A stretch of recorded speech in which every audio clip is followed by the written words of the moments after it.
Welcome to AI Unraveled, your daily briefing on how technology is changing the way we live, work, and connect. It is Friday, April 10th, 2026.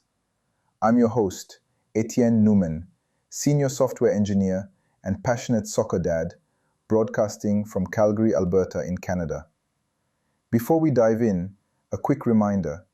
If you haven't done so yet, make sure to subscribe to AI Unraveled directly on Apple Podcasts so you can enjoy this daily human interest briefing and all our deep dives completely ads-free. Today's episode is brought to you by Jamgamind.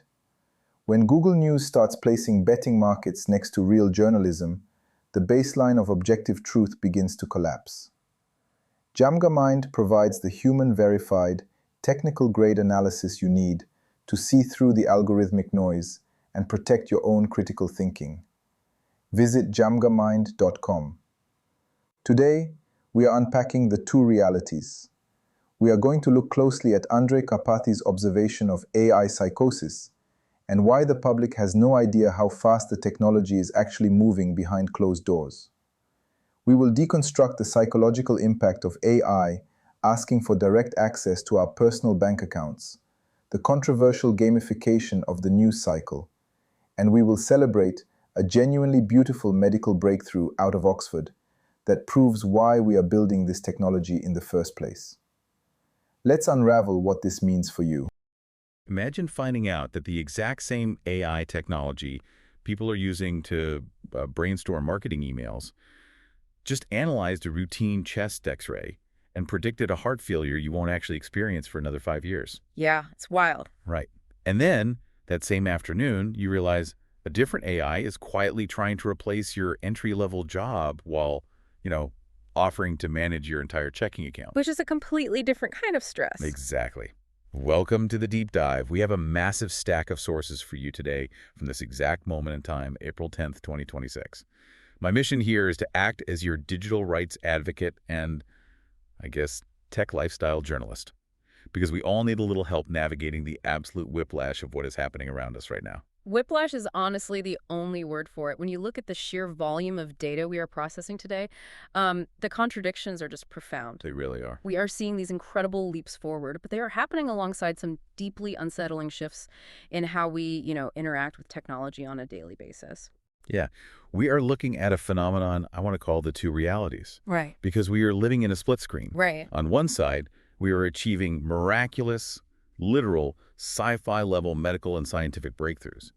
But on the other side of that same screen, our daily digital lives are becoming increasingly invasive, psychologically taxing, and, well, weirdly gamified. Very gamified, yeah. Today, we are previewing striking new polling on Gen Z's escalating AI anxiety, major platform shifts from Google and Perplexity that redefine what search even means, massive corporate financial disclosures, and that groundbreaking medical study out of Oxford. So, okay, let's unpack this. Where do we even begin to bridge this gap? Well, I think we should start with a concept articulated by Andrej Karpathy in our sources, which he calls AI psychosis. AI psychosis. That sounds intense. It does, but what's fascinating here is that he has identified a growing and frankly dangerous divide in how different groups of people perceive the current capability of artificial intelligence. He basically breaks the world down into two distinct camps. Okay, let me guess. Camp 1 is basically the everyday user, right? Like, you're paying your $200 a month for a pro-tier model. Exactly. You use it for deep research, writing reports, maybe some creative brainstorming. But Karpathy argues that this group, and I'll admit, I feel this myself sometimes, feels like the technology has plateaued. Yes, that is exactly the frustration everyday workers are feeling right now. Right, because we aren't seeing those massive, mind-blowing leaps in writing and reasoning that we saw a couple of years ago. Yeah. I mean, I'm still fighting with the bot just to get it to format a spreadsheet properly. To the public, the magic seems to have stalled. But then Karpathy points to the second group, which is the engineers and developers who are building agentic business-to-business tools. And for them? For them, the advancements happening right now are staggering. They're experiencing a vertical exponential curve. So this creates the AI psychosis. The public thinks the tech has hit a wall, while the builders know it is hyper-accelerating. But I need to push back on that a bit. Why the massive disconnect? If the models are getting so much smarter for the developers, why isn't that trickling down to my writing prompts or my, spreadsheet formatting? It comes down to the fundamental mechanics of how these models are trained. Think about an agentic task, like writing code. Software engineering has explicit, verifiable reward functions. Like unit tests and things like that. Exactly. It relies on unit tests. The code either passes the test and works, or it fails and breaks. Because it is a binary outcome, it is incredibly amenable to reinforcement learning. Oh, I see. The AI can write a script, test it, fail, tweak it, and test it again millions of times in a simulated environment, grading itself automatically. Right. Whereas writing a marketing email or a poem is totally subjective. You can't write a unit test for a good poem. Precisely. It is incredibly difficult to explicitly judge and train an AI for better prose at scale without intense human feedback. And if you add to that the massive B2B financial value of autonomous coding agents, well, you understand why all the engineering focus and all the compute power is directed there. That perfectly explains what the data is showing us about the reality gap. Because while the everyday user thinks things have cooled off, the corporate financial disclosures prove the exact opposite. The numbers are staggering. It's like we're passengers on a train who think we've stopped moving because our windows are blacked out, but the engineers in the front are throwing literal jet fuel into the furnace. And if we look at the sources, we have the receipts for that jet fuel. We don't even need to look at every single tech giant. Just look at the physical infrastructure being built. Amazon CEO Andy Jassy just revealed that their custom AI chips, Trainium and Graviton, have crossed $20 billion in annualized revenue. Wait, $20 billion just on custom silicon? $20 billion just on the hardware supply side. And Meta is spending $21 billion on CoreWeave. Anthropic is exploring its own custom chips and also cutting a deal with CoreWeave. It's just endless capital. I saw SpaceX took a $5 billion hit related to AI. Yep. And XAI is prepping for an IPO and a massive reorg. Alibaba just dropped a new model that beat ByteDance. Meta is reassigning engineers heavily into applied AI. There's a new developer infra suite from Spacelift Intelligence. It's a gold rush. It is. OpenAI is projecting $102 billion in ad revenue by 2030, all while launching a new $100 Pro tier.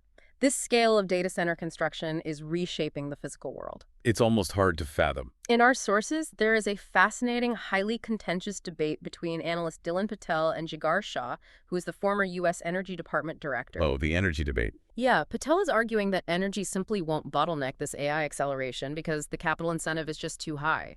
He suggests the industry will get creative, literally bolting jet engines to the ground, using repurposed ship engines, or deploying massive fuel cell farms to generate gigawatts of off-grid power just to keep these data centers running.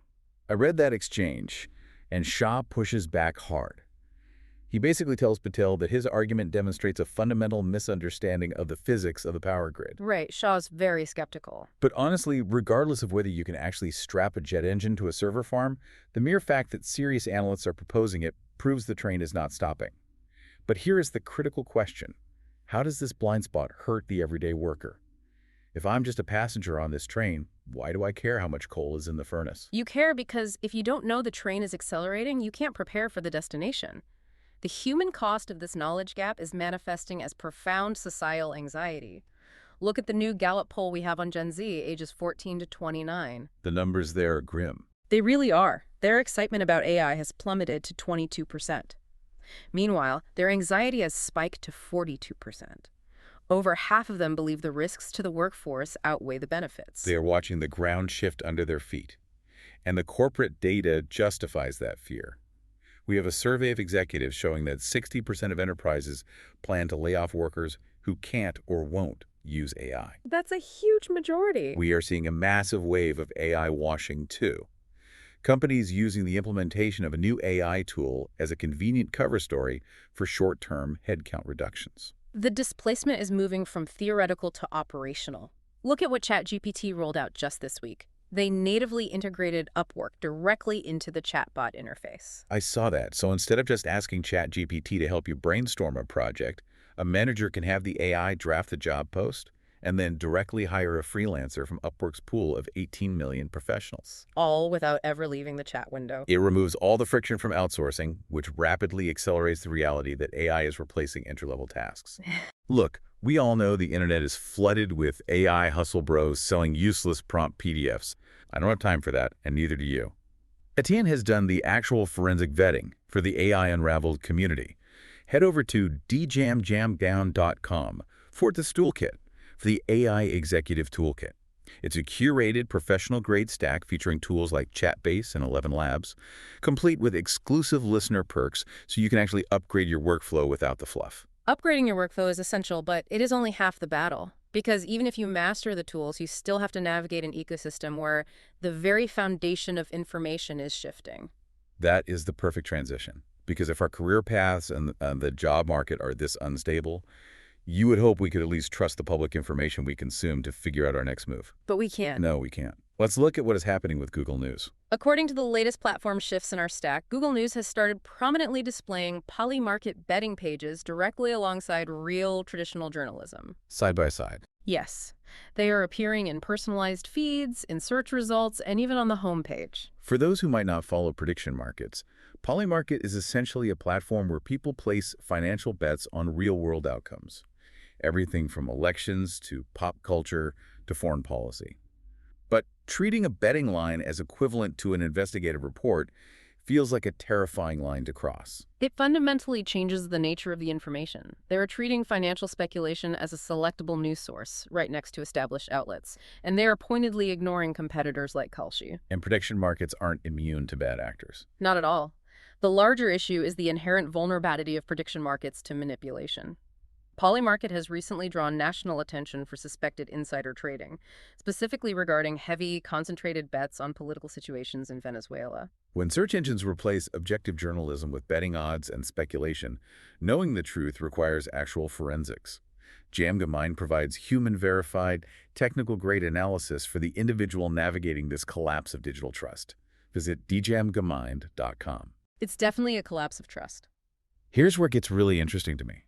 Are we essentially destroying the concept of objective reality in favor of financial speculation? This feels like the ultimate gamification of truth. The gamification of truth, that's a good way to put it. Right. If I search for news on a global crisis, and the top result is just a bunch of crypto traders betting on the outcome, the news isn't about the event anymore. It's about the wager. It reduces complex geopolitical or societal events to a casino game, and it is symptomatic of a much broader collapse in digital and societal trust. The ecosystem is incredibly chaotic right now, and the friction between the tech sector and government institutions is boiling over. We're seeing it everywhere. In our sources, we have the Florida Attorney General opening a formal probe and preparing subpoenas for OpenAI. This stems from allegations that ChatGPT was somehow utilized to help plan a campus shooting at Florida State University. That is incredibly dark. And looking at the other side of that government friction, ECAI is currently suing the state of Colorado over their first-in-the-nation AI anti-discrimination law. Now, to be absolutely clear to you listening, we are taking no political sides on the Florida AG's probe or the Colorado lawsuit. Right, exactly. We are strictly analyzing the legal documents and reporting what is in our source material today. We are not endorsing any viewpoints here. But the underlying tension is undeniable. We're even seeing this tension manifest as physical violence, with reports that OpenAI CEO Sam Altman's house was targeted with a Molotov cocktail. The stakes are incredibly high. These companies are building systems that touch every aspect of society, and they are reacting defensively to the pushback. Meta, for example, is explicitly banking on the deployment of their AI tools to help clear a massive backlog of social media lawsuits they are facing. It is an environment of profound distrust. Which brings us to the most baffling paradox of this entire stack.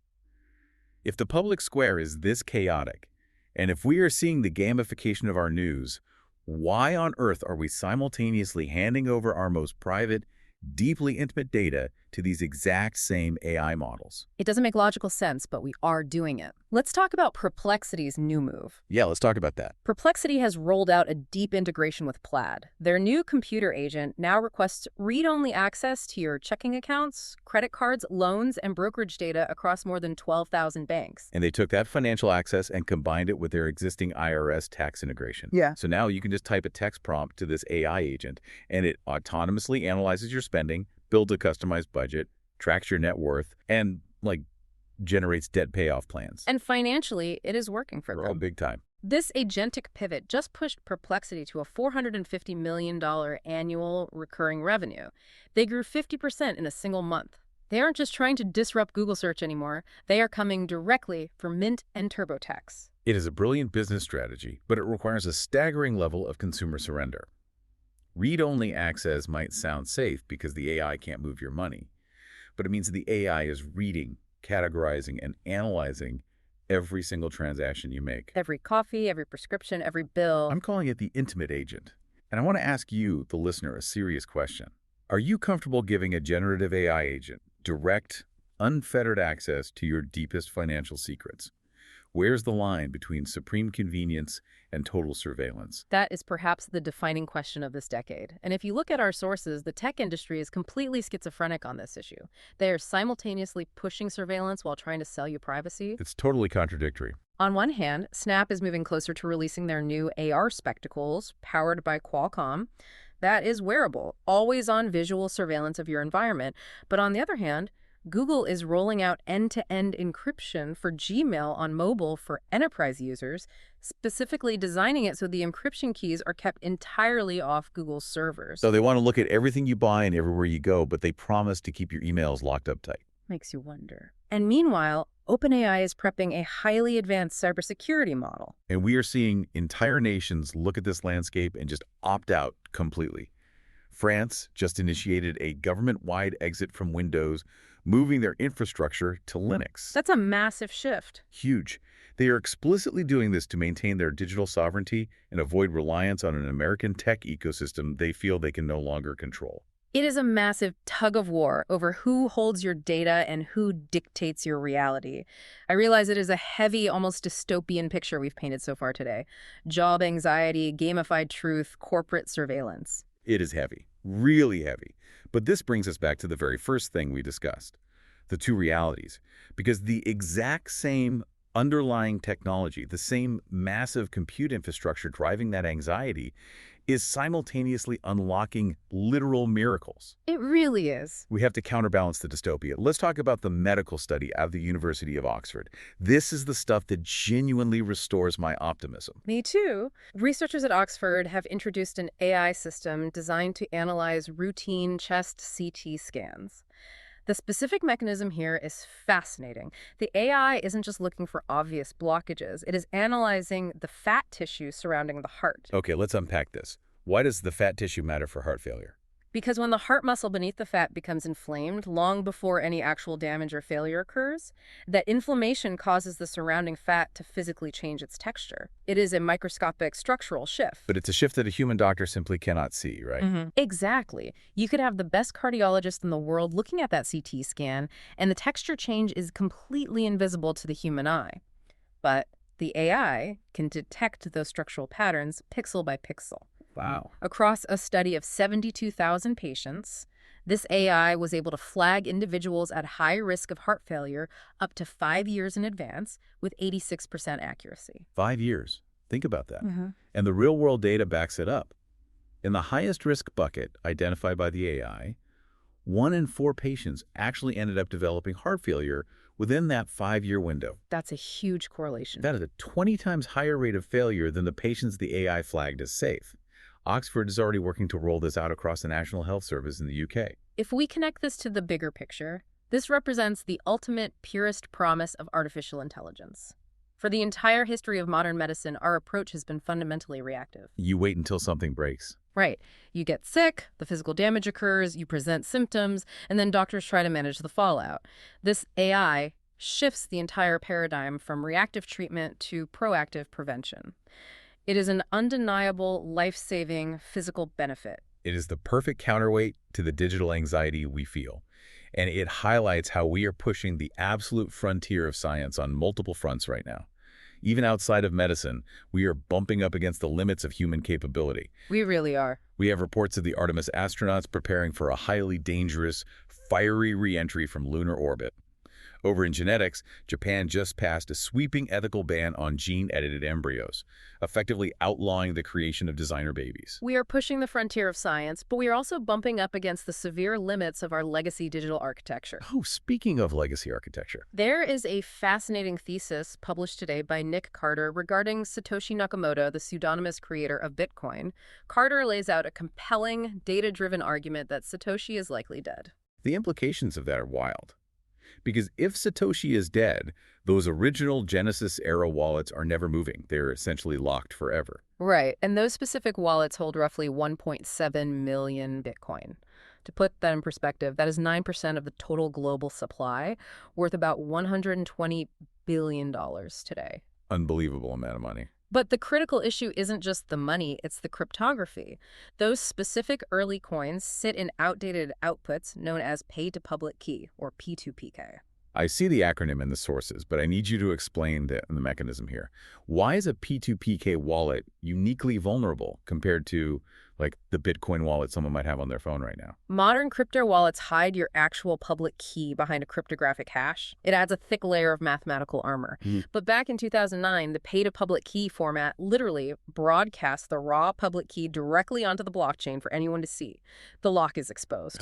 Recent papers from Caltech and Google suggest that quantum computers, specifically running something called Shor's algorithm, will soon be capable of reverse engineering private keys if they have access to that raw public key.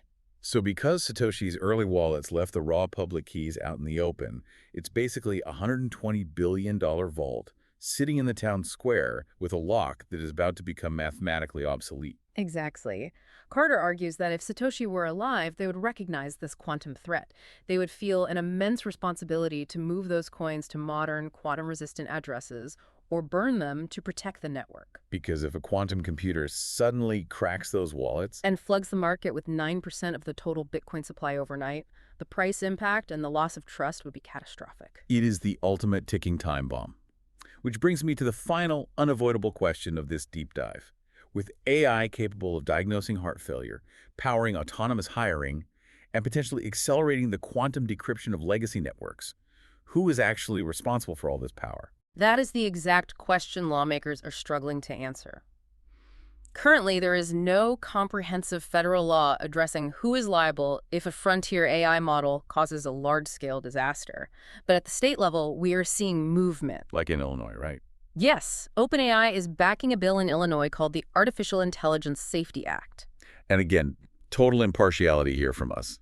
We're just analyzing the text of the proposed legislation. We aren't endorsing OpenAI's lobbying efforts or the merits of the bill itself. We're just looking at the facts. But what does the actual text of the bill do?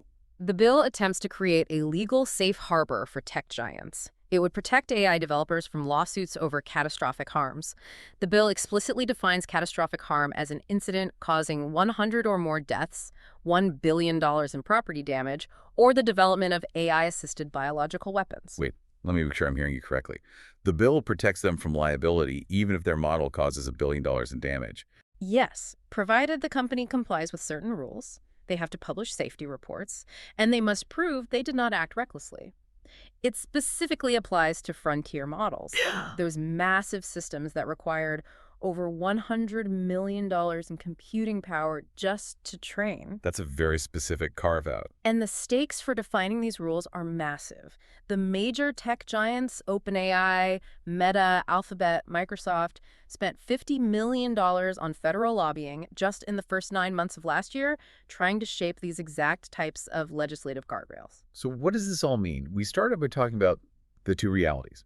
We have these life-saving, proactive medical miracles balanced against a deeply invasive digital landscape. A literal split screen. We see engineers sprinting so far ahead of the public that it creates an AI psychosis where we don't even realize how fast the train is moving. We see our objective news gamified and placed next to betting odds, while our most intimate financial data is handed over to autonomous agents. It's a lot to process. It is. I want to leave you with a final thought today, something to really chew on as you navigate this split screen.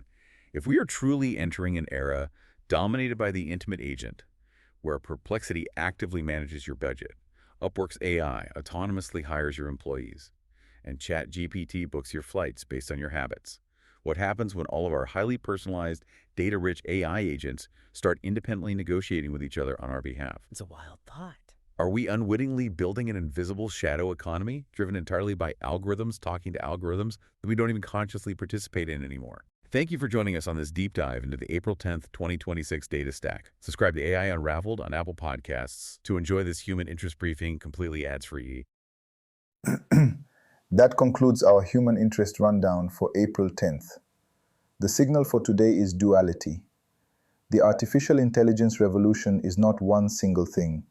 It is a terrifying force that is gamifying our news and demanding access to our personal bank accounts, while simultaneously experiencing an AI psychosis capability curve that the general public cannot even see. But it is also a profound medical miracle.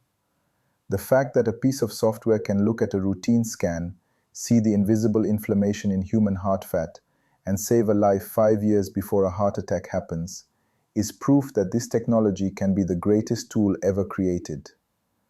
We just have to ensure that it serves our humanity, rather than stripping it away. If you are going to use AI, use it on your terms. Forget the hustle bros pushing useless prompt guides. Head over to djamgarmine.com/toolkit for my AI executive toolkit. I've personally forensic vetted every platform on this list to make sure they meet our rigorous standards. No fluff, just a curated implementation stack with exclusive listener perks. This episode was made possible by djamgarmine. Keep your daily news human and completely ad-free by hitting subscribe on Apple Podcasts. I'm Etienne Newman. Stay human and keep unraveling the future. And before you go, if your company is building the tools that power the workflows we talked about today, I'd love to showcase them to this audience. We don't just run ads, we build technical simulations that prove your value. Let's build something together. Visit jamgarmine.com/partners to get started. Until next time, keep building.